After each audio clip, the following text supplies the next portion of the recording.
හරිත ගස් වලින් වට වූ සාමකාමී කුඩා ගම්මානයක දිලිසෙන වැවක් අසල ලස්සන දෙමහල් නිවසක් තිබුණා. ඒ නිවසේ එක් මිනිසෙක් ඔහුගේ බිරිඳ සහ ඔවුන්ගේ කුඩා පුතු සමග ජීවත් වුණා. මේ බිරිඳ සෑම වැඩක්ම පරිස්සමෙන් සහ වගකිව යුතු ලෙස කරන කාන්තාවක්. වත්තේ එක කොනක ඇය ගැඹුරු කුණු වලක් හරහා තිබුණා. සෑම දිනකම නිවස පිරිසිදු කිරීමෙන් පසු ඇය කුණු බෑගයට එකතු කර ප්‍රවේශමෙන් ඒ වලට දැමුවා. නමුත් ඇගේ සැමියාට ඉතා නරක පුරුද්දක් තිබුණා.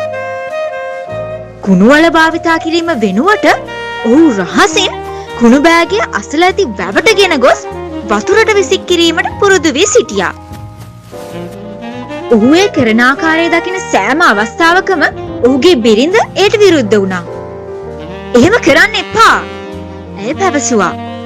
වැව කියන්නේ මේ ගමේ අයට ජීවය දෙන සම්පතක්. ඔයා ඒකට ඔහොම කුණු දාන එක හරිම වැරදි. නමුත් මිනිසා කිසි විටකත් ඒට සවන් දුන්නේ නැහැ.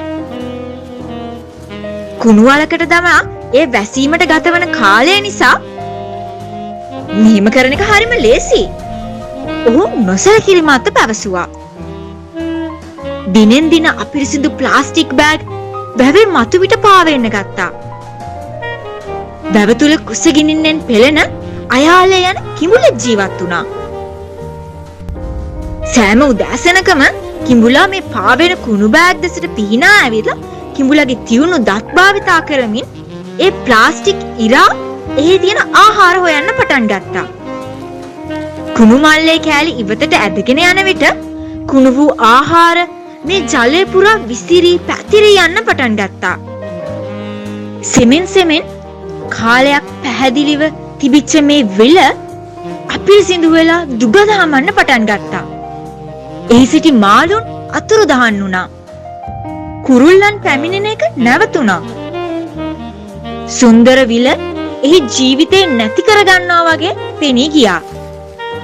නමුත් මේ නොසලකිලිමත් මිනිසා තවමත් ඔහුගේ නරක පුරුද්ද නතර කළේ නැහැ.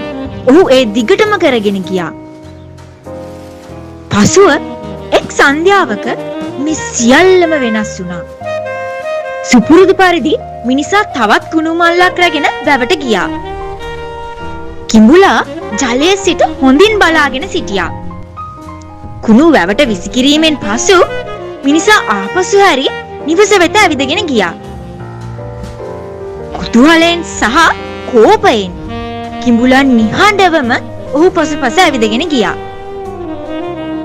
එදින මිනිසා කඩිමුඩියේ නිවසට ඇතුළු වෙන අතරම එයාට ඉස්සරහා දොර වහන්න අමතක වුණා. මොහොතකට පසු කිඹුලා නිහඬවම ඇතුළට ලිස්සා ගියා. කිඹුලා විසිට කාමරය හරහා ඇවිදගෙන ගිහිල්ලා ඉක්මනින්ම මුළුතැන්ගේ සොයාගත්තා. මේසේ මත නැවුම්ව සාදන ලද හොට්ඩොග් පිඟානක් තිබුණා. සෑම දිනකම කුණු කසල සෙවීමෙන් කුසගිල්ලෙන් පෙළමින් සිටි මේ කිඹුලා එක පාරට පැන මේ කෑම අල්ලාගෙන සියල්ලම කා දැම්මා.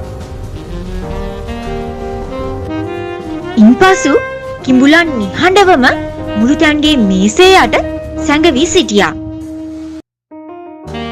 මිනිත්තු කිහිපයකට පසු පවුලේ කුඩා පිරිමි ළමයා කෑමට යමක් සොයමින් මුළුතැන්ගෙට දිව ගියා. හදිස්සියෙම ඔහු පහළ බැලුවා. දිලිසෙන ඇස් දෙකක් මේසේ යටින් ඔහු දිහා ආපසු හැරී බැලුවා. පිරිමි ළමයා බියෙන් කෑ ගැසුවා. මේ සද්දෙට මව සහ පියා කුස්සියට දිවගෙන ගියා. මේසේ යට කිඹුලා මෘදු ලෙස ගොරවමින් වාඩි වී සිටියා. පියටපත් වූ දෙමාපියන් දිගු පොල්ලක් අල්ලාගෙන මේ සතා එළවා දැමීමට නොයෙක් උත්සාහ කරන අතරේ කිඹුලා කුස්සිය වටේට දුවගෙන ගිහින් තහඩු පෙරලලා වීදුරු කඩලා අන්තිමේදී අර ඇරුණු දොරෙන් නැවත වැව දෙසට ගියා. කුඩා පිරිමි ළමයා තුරුල් කරගත් බිරිඳ සැමියා දෙස බැලුවා. කුස්සිය සම්පූර්ණයෙන්ම අවුල් සහගතයි. මිනිසා නිහඬව වටපිට බැලුවා.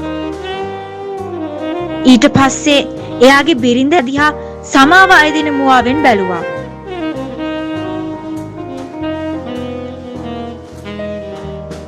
ඔයා දිගටම කුණු විසික් කරනවා. කොච්චර කිව්වත් ඒක නතර කරන්නේ නැහැ.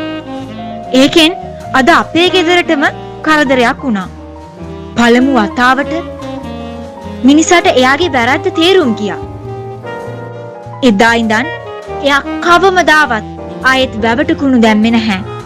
එයා මේ අපිරිසිදු වෙලා දූෂිත වෙලා තිබ්බ ජලය පිරිසිදු කළා. කුණු වල නිසිලස පාවිච්චි කළා. එයාගේ පුතාටත් මේ වැදගත් පාඩම හොඳට ඉගැන්නුවා. අපි සබාදහමට හානි කරන විට ඉක්මනින් හෝ පසුව ඒ හානිය අප වෙත නැවත එනවා.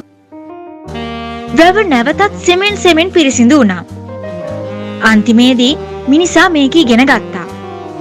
නරක පුරුදු කවදාවත් එළියේ සදාටම පවතින්නේ නැහැ. දවසක් එනවා ඒව ඔයාගේම දොරට තට්ටු කරන.